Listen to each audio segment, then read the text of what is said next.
Oke. Yang sudah dapat katakan amin. Amin.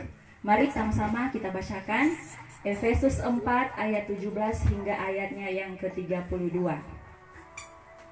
Lembaga Alkitab Indonesia memberikan judul Manusia Baru. Mari sama-sama kita bacakan dengan suara yang lantang, saudara. Ayat 17. Sebab itu kukatakan dan kutegaskan ini kepadamu di dalam Tuhan, janganlah. Mari kita baca sekali lagi dengan suara yang lantang, saudara. 2, 3. Sebab itu kukatakan dan kutegaskan ini kepadamu di dalam Tuhan, jangan hidup lagi sama seperti orang-orang yang tidak mengenal Allah dengan pikirannya yang sia-sia dan pengertiannya yang gelap jauh dari hidup persekutuan dengan Allah, karena kebodohan yang ada di dalam mereka dan karena perasaan mereka telah tumpul sehingga mereka menyerahkan diri kepada hawa nafsu dan mengerjakan dengan serakah segala macam kecemaran. 20. Tetapi kamu bukan demikian.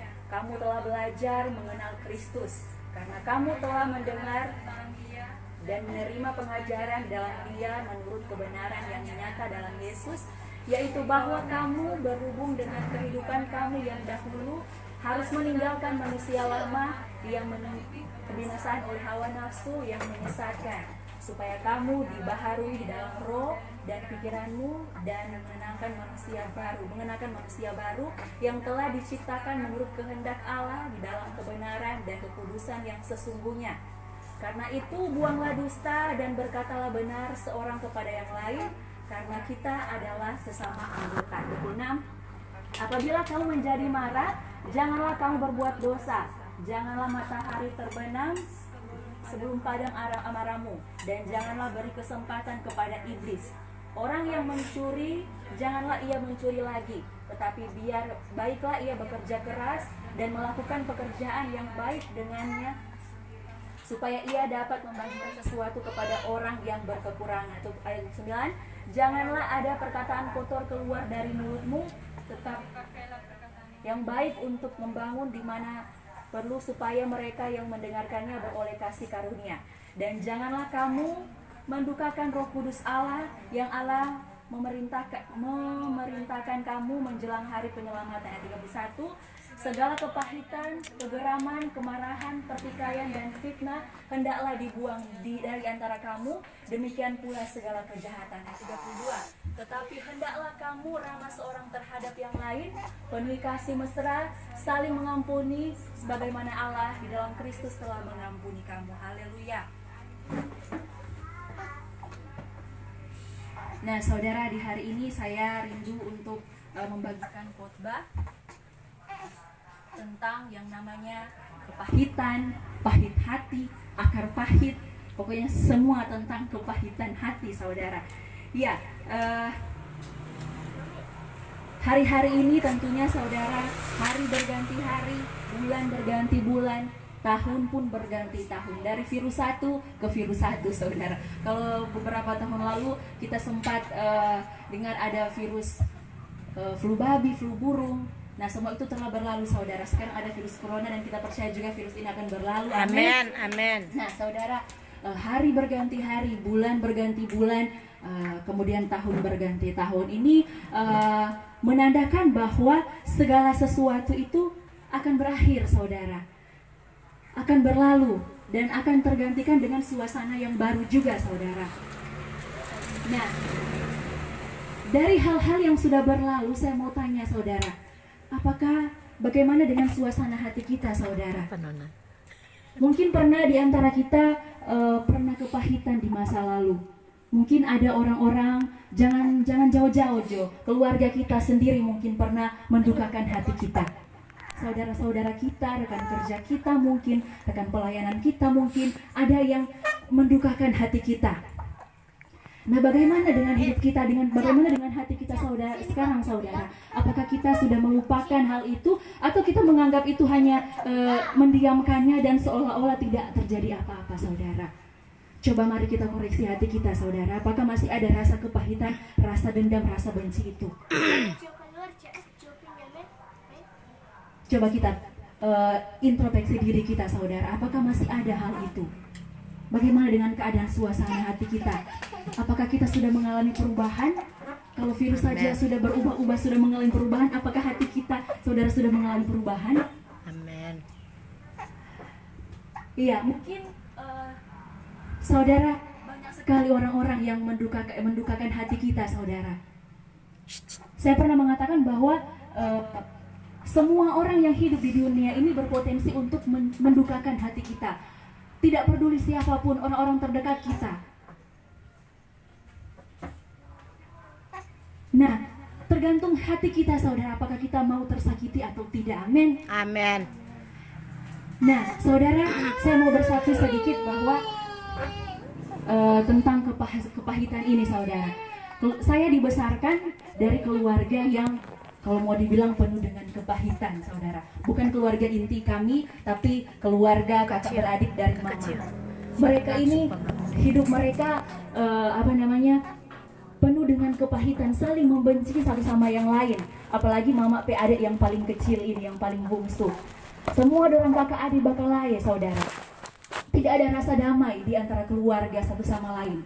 Nah, kebetulan saya dari kecil sampai lulus sekolah, saya tinggal dengan oma saya.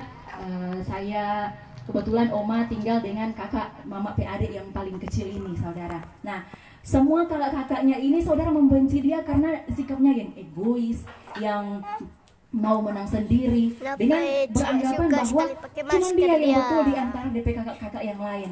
Jadi otomatis semua kakak-kakak ini benci pada dia. Setiap kali mau datang ke rumah Pak Oma selalu mesti bakal lain, baku ambil ini itu. Dengan mama adik yang paling kecil ini suka sekali mau ikut campur DP kakak-kakak urusan. Jadi otomatis dorang benci sekali ini dong adik ini. Jadi kita lagi di rumah rasanya ndak ada sukacita, saudara, ndak ada hal yang bikin senang hati, dan lantaran memang tiap hari dong kakak adik ini bakal lain terus. Itu yang bikin kita besar di keluarga yang sekali makan, terus makan. Nah, percaya atau tidak, saudara, kepahitan itu menimbulkan penyakit bagi kita. Percaya enggak? Halo.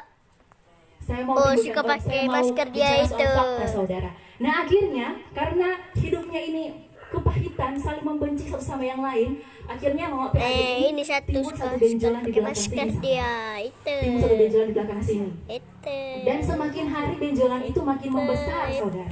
Tapi dia periksa ke dokter, ternyata benjolan ini tidak ada apa-apa, bukan penyakit yang serius, cuma benjolan biasa. Tapi lebih hari lebih besar, berarti benjolan itu hidup atau bisa dikatakan tumor, saudara. Halo. Tapi dia tidak mau lepas DP rasa benci pada DP kakak nih, tahu apa, saudara.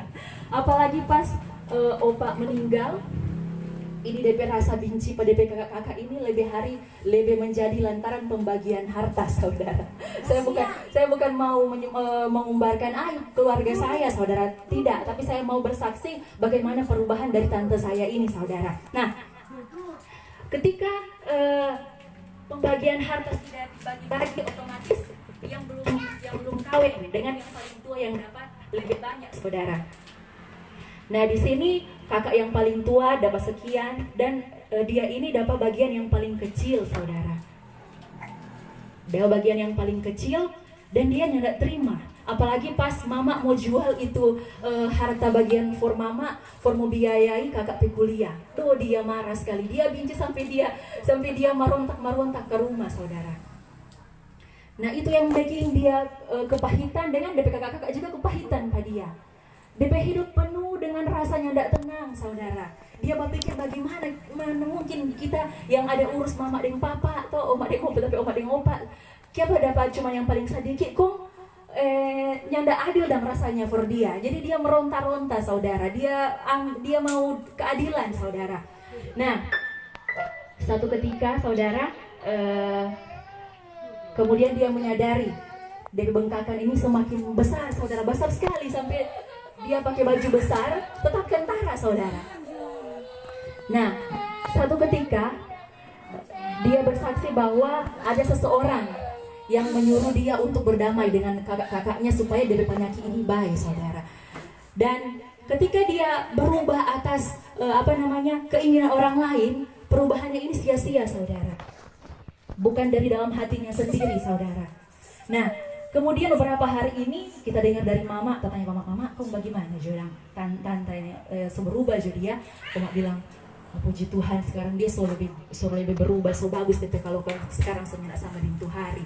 Nah ketika dia berubah saudara, ketika dia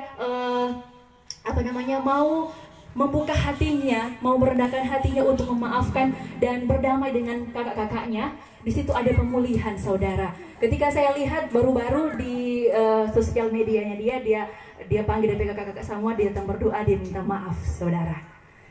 Nah puji Tuhan beberapa waktu lalu mama bilang, kak, tante DP bengkak di belakang itu so penyelkat cilik. Oh puji Tuhan, berarti kan tuh memang penyakit itu datang dari DP rasa sakit hati, kepahitan saudara. Nah bukan hanya keluarga saya pribadi saja, saya sendiri. Saya tidak mau munafik ya saudara, saya pernah kepahitan. Belum lama lagi. Saya kepahitan bukan dengan siapa-siapa, bukan saudara saya, bukan tapi kakak, bukan tapi adiknya, enggak. Tapi orang terdekat sendiri, suami saya saudara. Rasa sakit kepahitan itu mendarah daging, saya bilang. Karena apa? Dia mendukakan hati saya. Saya tidak mau tutup-tutupi saudara. Saya percaya bahwa keterbukaan adalah awal dari pemulihan. Amin. Saya mau bersaksi bahwa perempuan mana ya yang mau menerima suaminya ini memiliki wanita lain di saat saya mengandung saudara. Sakit hati sekali saudara. Mau bilang muntah iris ini serasa mau bunuh diri saudara. Nah kemudian saya juga saya mau bilang kalau Tuhan itu tidak akan pernah meninggalkan anak-anaknya yang bergantung pada dia saudara. Tuhan datang melewat teman saya untuk saya. Dia juga bersaksi karena dia mengalami hal yang sama seperti saya. Bahkan 3 tahun lamanya dia saksikan sendiri DP suami ini tinggal satu rumah dengan dia, tidur sama-sama dengan DP laki di muka mata dia saudara. Kalau kita sendiri kita ya tidak mampu, kita langsung kasih tinggal paling kalau begitu saudara. Tapi dia tidak. Dia selalu bilang sama saya bahwa ngana ada janji Pak Tuhan itu bukan main-main, bukan ngana cuma berjanji kong sama dengan berjanji pe orang. Kalau ngana berjanji pe orang nyanda apa-apa, ngana nyanda tepati, nyanda masalah. Tapi ngana berjanji Pak Tuhan kalau ngana mau sehidup semati dengan dia. Kalau ngana alami hal yang seperti itu, percaya bahwa Tuhan tidak akan memberikan masalah di luar dari batas kemampuan kita. Ingat dia bilang begini Pak kita. Lakukan saja apa bagianmu, maka Tuhan akan melakukan bagiannya untukmu. Apa bagian dari istri saudara? Kita mau tanya. Melayani suami kita, menghormati dia, meskipun seringkali mungkin dia berbuat jahat kepada kita, mendukakan hati kita saudara. Apa yang kita harus lakukan sebagai istri? Menjadi bagian kita melayani dia, mengasihi dia, menghormati dia. Kalau dia bilang juga begini, kalau nganapi suami jatuh, jangan tinggalkan dia. Kamu adalah penolong yang Tuhan utus untuk suamimu. Kalau dia jatuh, jangan kamu tinggalkan. Tolong dia, rangkul dia, doakan dia. Masa Tuhan yang punya segala-galanya dalam bumi ini, suami pun itu adalah Tuhan, milik kepunyaan Tuhan. Masakan Tuhan tidak mampu merubah hatinya? Tolong dia, doakan dia, lakukan bagianmu, maka Tuhan akan lakukan bagiannya untuk kamu dan keluargamu. Dan benar saja saudara, keluarganya sekarang sangat diberkati. Sangat diberkati saudara, baik usahanya, ketika dia mau mengampuni suaminya berubah saudara, dari tukang mabuk, tukang bahugel. Sekarang apa? Suaminya melayani di gereja saudara. Keluarganya diberkati dan dihormati. Itulah saudara bagian kalau kita mau mengandalkan Tuhan, memang awal-awalnya sakit pahit. Ada harga yang harus kita bayar saudara. Tapi di balik itu semua Tuhan sudah sediakan yang terbaik untuk rencana yang terbaik untuk kita ketika kita mau mengandalkan Tuhan, mengandalkan Dia saudara. Nah, janganlah kita menyimpan akar pahit saudara. Apapun sebesar apapun kesalahan orang lain yang mereka lakukan untuk kita, menyakiti hati kita saudara. Jangan kita menyimpan akar pahit, karena itu hanya merugikan diri kita sendiri saudara. Sebagai anak Tuhan tentunya kita tidak boleh terus-menerus menyimpan akar pahit. Akar pahit itu harus segera kita bereskan, harus kita segera bersihkan saudara. Mari kita baca kembali dalam Efesus 4 ayat 26 dan ayatnya yang ke-27. Di sana dikatakan, apabila kamu menjadi marah, janganlah kamu berbuat dosa. Janganlah matahari terbenam, kemudian belum pada marahmu, saudara. Nah, dan di sini juga saya mau bilang, saudara, kalau janganlah kita menyimpan akar pahit, saudara. Kita bisa melihat dalam cerita Alkitab, yaitu kisah dari Yusuf. Nah, Alkitab mencatat kisah yang dialami Yusuf. Pernahkah kita berpikir, saudara, apa yang akan dialami oleh Yakub ayahnya apabila Yusuf ini tidak mengampuni adik-adiknya, keluarganya, saudara? Gracia. Yakub dan keluarganya tidak akan bertemu dengan Yusuf dan pastinya mereka akan mati kelaparan, saudara. Seandainya Yusuf sakit hati dan kepahitan, lalu ia membalas dendam dari ke-11 saudaranya, kemungkinan besar mereka akan menderita.